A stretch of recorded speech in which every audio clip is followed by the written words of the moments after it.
ಇನ್ನು ರಾಜ್ಯ ರಾಜಕೀಯದಲ್ಲಿ ಮತ್ತೊಂದು ಕ್ರಾಂತಿ ಆಗುತ್ತಾ ಹೀಗೊಂದು ಪ್ರಶ್ನೆ ಹೇಳ್ತಾ ಇದೆ. ಯಾಕಂದ್ರೆ ಸಚಿವ ಸಂಪುಟ ವಿಸ್ತರಣೆಯ ಬಳಿಕ ಉಂಟಾಗಿರುವಂತ ಅಸಮಾಧಾನ ಸದ್ಯ ಬೂದಿ ಮುಚ್ಚಿದ ಕೆಂಡದಂತೆಯೇ ಇದೆ.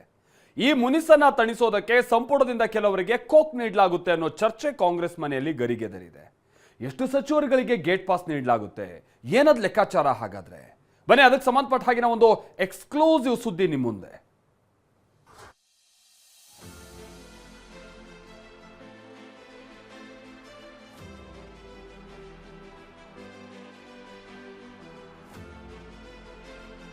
ಕರ್ನಾಟಕ ಕಾಂಗ್ರೆಸ್ನಲ್ಲಿ ಅಧಿಕಾರ ಹಂಚಿಕೆಯ ಹೊಸ ಅಧ್ಯಾಯ ಆರಂಭವಾದ ಬೆನ್ನಲ್ಲೇ ಅಸಮಾಧಾನದ ಹಳೆಯ ರಾಜಕೀಯವು ಮತ್ತೆ ತಲೆ ಎತ್ತಿದೆ.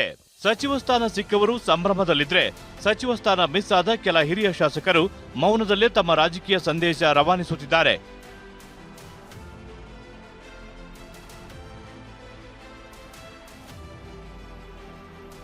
ಜನತಾ ಪರಿವಾರ ಮೂಲದ ಸುಮಾರು 17 ಮಂದಿಗೆ ಸಂಪುಟದಲ್ಲಿ ಸ್ಥಾನ ಸಿಕ್ಕಿದೆ ಎಂಬ ಚರ್ಚೆ ಕಾಂಗ್ರೆಸ್ ಒಳಗೆ ಜೋರಾಗಿದೆ.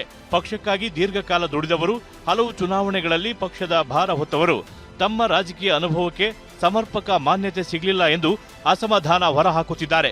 ಕೆಲ ಹಿರಿಯರ ಪ್ರಶ್ನೆ ಒಂದೇ ಆಗಿದೆ: ಹೊಸ ರಾಜಕೀಯ ಸಮೀಕರಣಕ್ಕಾಗಿ ಹಳೆಯ ನಿಷ್ಠೆಗಳನ್ನ ಕಡೆಗಣಿಸಲಾಗುತ್ತಿದೆಯಾ? ಈ ಪ್ರಶ್ನೆಗೆ ಕಾಂಗ್ರೆಸ್ ಹೈಕಮಾಂಡ್ ಉತ್ತರ ಹುಡುಕಬೇಕಿದೆ.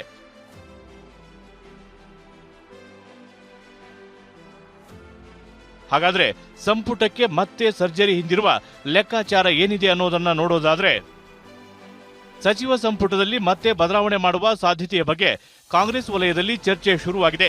ಕೆಲವು ಹಿರಿಯ ಸಚಿವರನ್ನ ಕೈಬಿಟ್ಟು ಹೊಸ ಸಮೀಕರಣದ ಆಧಾರದ ಮೇಲೆ 3 ರಿಂದ 5 ಮಂದಿಗೆ ಅವಕಾಶ ಕಲ್ಪಿಸುವ ಸಾಧ್ಯತೆ ಇದೆ ಎನ್ನಲಾಗುತ್ತಿದೆ. ಇನ್ನು ಹಿರಿಯ ಸಚಿವರ ಕಾರ್ಯಕ್ಷಮತೆ, ರಾಜಕೀಯ ಸಮತೋಲನ ಪರಿಶೀಲನೆ ಮಾಡಲಾಗುತ್ತೆ. ಇದಿಷ್ಟೇ ಅಲ್ಲ, ಖಾಲಿ ಇರುವ ಸ್ಥಾನವನ್ನ ತುಂಬುವ ಒತ್ತಡ ಹೈಕಮಾಂಡ್ ಮೇಲೆ ಹೆಚ್ಚಿದೆ.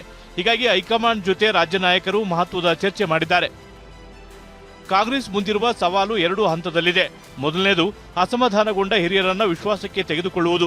ಎರಡನೆಯದು 2028ರ ವಿಧಾನಸಭಾ ಚುನಾವಣೆಗೆ ಈಗಿನಿಂದಲೇ ಪ್ರಾದೇಶಿಕ ಮತ್ತು ಜಾತಿ ಸಮೀಕರಣ ಸಿದ್ಧಪಡಿಸುವುದು. ಹಿರಿಯ ನಾಯಕರಿಗೆ ಸ್ಥಾನ ನೀಡದಿದ್ರೆ ಅವರ ಅಸಮಾಧಾನ ಸಂಘಟನೆಯೊಳಗೆ ಗುಂಪುಗಾರಿಕೆಗೆ ದಾರಿ ಮಾಡಿಕೊಡಬಹುದು. ಸ್ಥಾನ ನೀಡಿದ್ರೆ ಈಗಿರುವ ಸಚಿವರ ಪೈಕಿ ಕೆಲವರನ್ನ ಕೈ ಬಿಡಬೇಕಾಗಬಹುದು. ಅಂದ್ರೆ ಪ್ರತಿಯೊಂದು ಸೇರ್ಪಡೆಯೂ ಮತ್ತೊಂದು ಅಸಮಾಧಾನಕ್ಕೆ ಕಾರಣವಾಗುವ ಸಾಧ್ಯತೆಯೂ ಇದೆ. ಇದರ ಜೊತೆ ನಿಗಮ ಮಂಡಳಿ ಬಗ್ಗೆಯೂ ಚರ್ಚೆ ಆಗ್ತಿದೆ. ಈ ವಾರವೇ ಸಿಎಂ ಡಿಕೆ ಶಿವಕುಮಾರ್ ಅವರಿಗೆ ದೆಹಲಿಯಿಂದ ಬುಲಾವ್ ಬರಬಹುದು ಎಂಬ ನಿರೀಕ್ಷೆ ಇದೆ. ಆಗಸ್ಟ್ 27ರಂದು ದೆಹಲಿ ಭೇಟಿ ಸಾಧ್ಯತೆ ಇದ್ದು, ಹೈಕಮಾಂಡ್ ಜೊತೆಗಿನ ಮಾತುಕತೆಯ ನಂತರ ಸಂಪುಟ ಬದಲಾವಣೆಯ ಚಿತ್ರ ಸ್ಪಷ್ಟವಾಗಬಹುದು.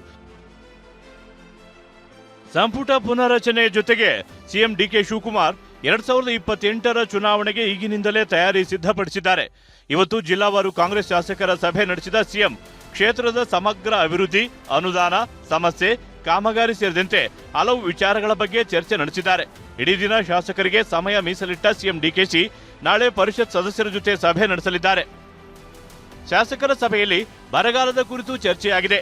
ಬರ ಪೀಡಿತ ತಾಲೂಕುಗಳಿಗೆ ನಾನು ಪ್ರವಾಸ ಮಾಡುತ್ತೇನೆ.